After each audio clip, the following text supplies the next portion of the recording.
Hello.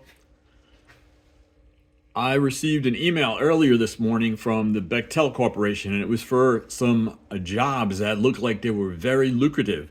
And I thought, hey, those look like some pretty cool jobs. And they were actually jobs that appeared to be some sort of bureaucratic operation, some sort of bureaucratic job in government offices.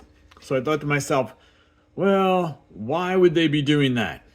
And then it occurred to me that one of the plans is to reduce the number of federal employees. And one way that you do that is just like in private enterprise, you contract out the work. So apparently, we may be seeing the United States federal government, this new administration, attempting to privatize the government. And they may get a little far along with it. The problem is, and whether or not they do it is no concern to me right now. In the long run, that's not a good idea.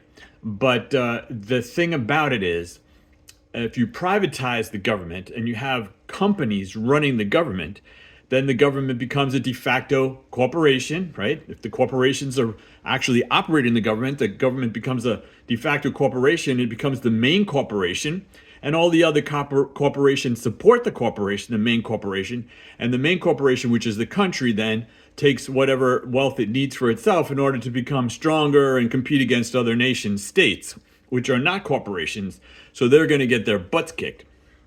That's the idea anyway.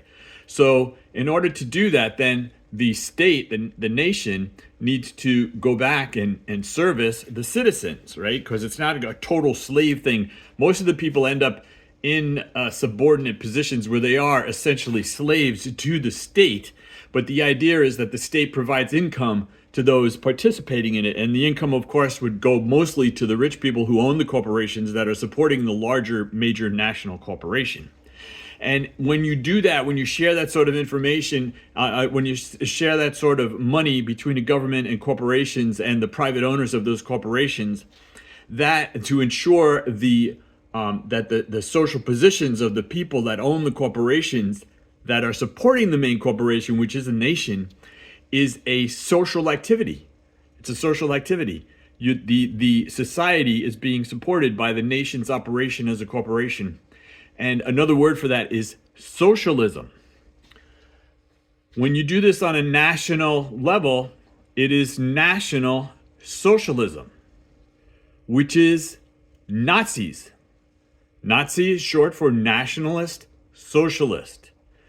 And that was burned up in World War II, but some folks have been always attractive to that sort of business operation because theoretically, if you're on the right side of it, you never go broke.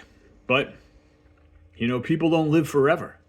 So anyway, what we're seeing here is the real concentration of power leading to a nationalist socialist state that will support the rich through their corporate efforts to the national corporation, which is going to provide them with all the benefits. And you and I, we're workers.